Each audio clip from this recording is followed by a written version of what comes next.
Pagrasyon og tubig sa Bukirang Kabarangayan sa Talisay City. Nagpadayon kay ang huwaw anam-anam na gyud nga nabatyagan. Aksyon agad team ni Abag na. Anang report ni Femari Dumabok.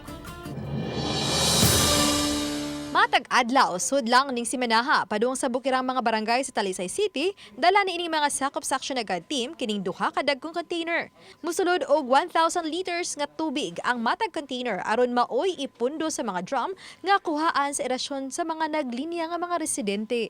Nagkaminos na ang tinubdan sa supply sa tubig sa barangay Tapul ug naglakip na sa haklupan. Na may panahon yun mamang bisig yung kay umpire, nya di man yun umpire kasalagyan nato pirmi kay na may mga sunog sa ang katangker sa nato naasad sa manipis, nagmagaway, yang Tapul yun mo ikinahanglan kay layo-layo mo yun dito ron tungos kay tuwa kita tubig.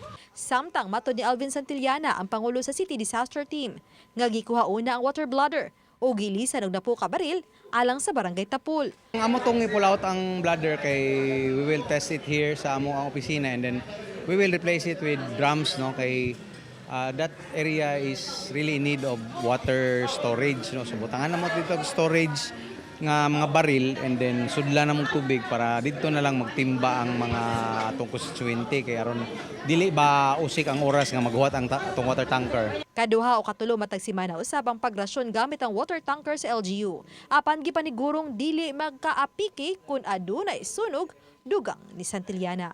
Uban ni Godfrey Relien, Femari Dumabok. Balitang Bisdak.